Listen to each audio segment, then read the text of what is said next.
Hello everybody. It's been, well, at least a few months since I completed the next step in the Bitx project here. But then I got busy with some other things and I never got around to making this video or progressing any further.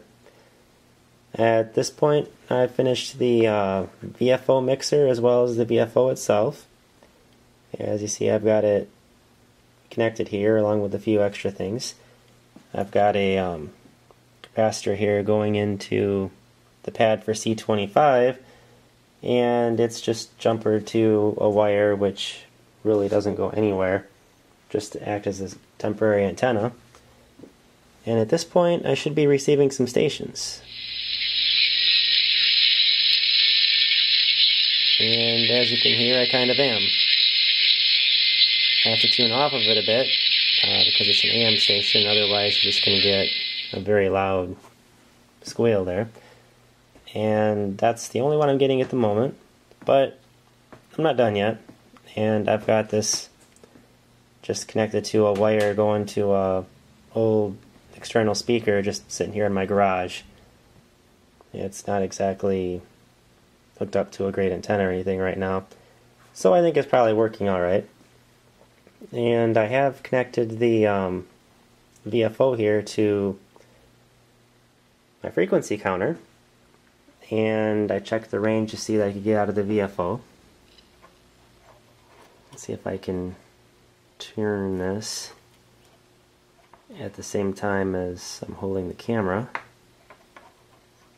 Let's see, I got it to go up there to about 3.366 megahertz, and I can get that VFO down.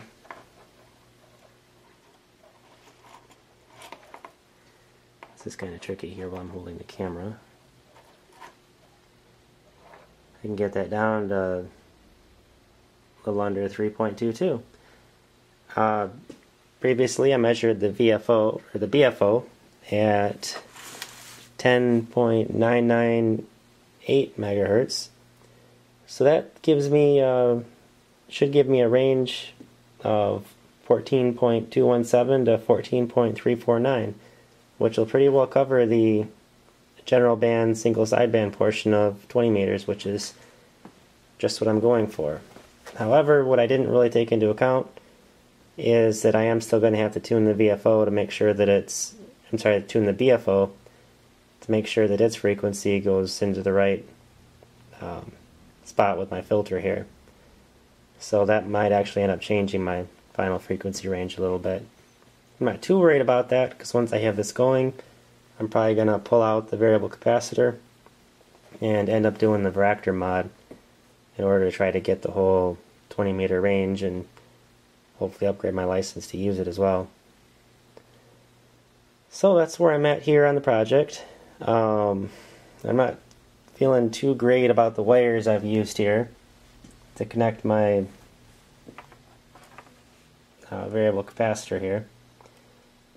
I'm not sure if I should be using some kind of coax, or if the capacitance in the coax would give me a problem, or maybe I am using the right kind of wire here by having the two separate. But I've also connected, it through these pin headers here, which I'm also not sure if that was a great idea at RF or not. But I'll see how it works, and if it works, great. If not, well, that's okay, because I'm planning on changing it out for the varactor mod anyway. So it's not really going to matter that much in the long run. One other thing I'm set up to do here is to go ahead and take a look at the signal coming out of that VFO. So I'll go ahead and connect that up here. Please forgive me for bringing the camera all over here. I was going to use a tripod, but from the tripod I couldn't really get the Bitx and get the oscilloscope in the same shot very well. And there's my signal coming out of the VFO.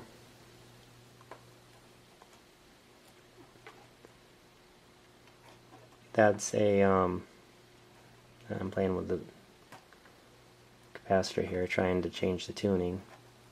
Again, not easy with one hand. I do notice Well, I can see the frequency change on the screen. I notice the amplitude changes as well. I'm not sure if that should be changing as much as it does or not. But let's see, right now I'm on 20 megahertz bandwidth on the scope. I'll bring it up to 100. And if I look real close, I can see a little bit of some imperfections in here, like right in there.